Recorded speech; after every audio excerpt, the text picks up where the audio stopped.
Good morning. This is Brother Mike Watts for your Dayvotion on this Tuesday. And the title of this message this morning is Restore the Family. You know, I have been on a journey the past week with my family, my in-law family. Counting our family, it was 14 people that was on this journey, this trip. Now, if you've ever been on a family vacation or been with your family of in-laws and immediate family, you know you're going to have your ups and downs. You know you can't please everybody in the group, and boy, when you get hungry and you're tired, you know you get upset, you get frustrated, you know, and then you know you're under the same roof with them at a house. I mean, things happen, and you know, but those things can be made up easily. Those things can be you can apologize and be reconciled, and you know those things are kind of easy, but it's frustrating at times because you're always with them, and you know you need that space. But in the Bible, it talks about Jacob and Esau.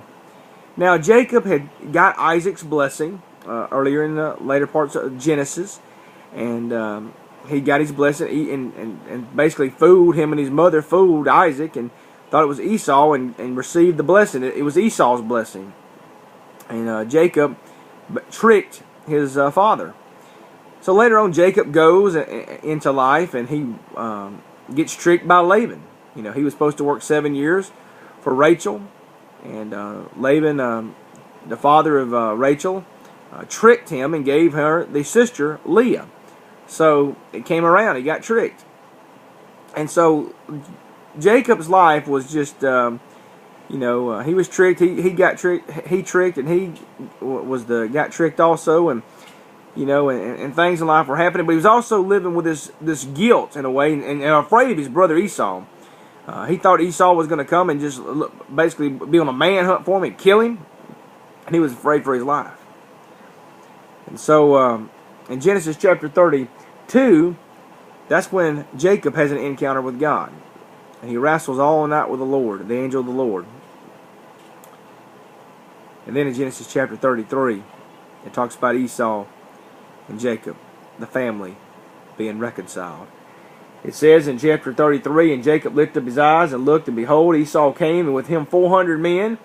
He divided the children unto Leah and unto Rachel and unto the two handmaids. You know, he was scared. 400 men's coming. He's thinking, oh my goodness. You know, Esau is really angry, you know, but Lord, he's like, God, I'm going to put this in your hands. Whatever happens, you know, I believe Jacob was saying, whatever happens, I'm trusting in you, God. And so it says that he put the handmaids and their children foremost, and Leah and her children after, and Rachel and Joseph hindermost. He passed over before them and bowed himself to the ground 7 times until he came near to his brother. And Jacob took, now this is the study here I want you to listen to. Jacob took no chances when he saw Esau, as he bowed himself to the ground 7 times. This action, reserved as a sign of homage, usually before kings, and at the 2 feet of my Lord, the king 7 times, and 7 times I fall. So he was bowing down of homage.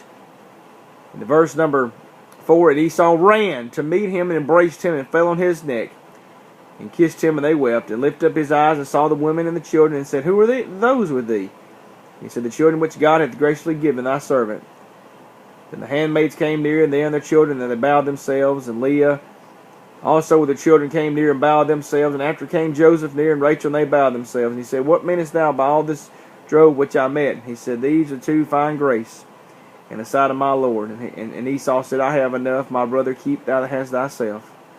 And Jacob said, nay, I pray thee, if now I have found grace in thy sight, receive my present in my hand, for therefore I have seen thy face, as though I have seen the face of God, and thou was pleased with me.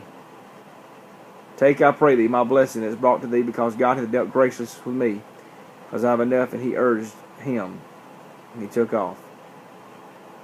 I want you to think of this.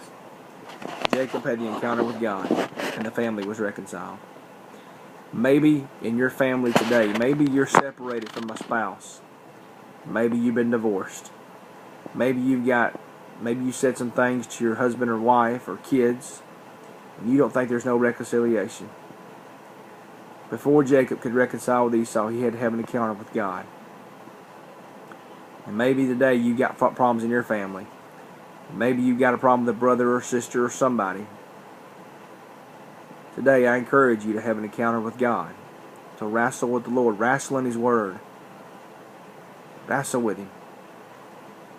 Leave the rest to God and go restore the family. Maybe it's been years, maybe it's been months, but whatever it is, call that someone or go see them and say, I love you. You only live one time on this earth. Once you live happy and live peacefully. Tell that brother or sister you love them in Christ. Tell that mother, that father. You may think there is no hope, there is no reconciliation in a family. But listen, if Jacob and Esau can reconcile over a stolen blessing, whatever little thing you're going through, it can be restored, because God can do anything. I pray this devotion helps you today. And I'm Brother Mike, and this is Restore the Family. God bless you, and have a wonderful day in Jesus Christ.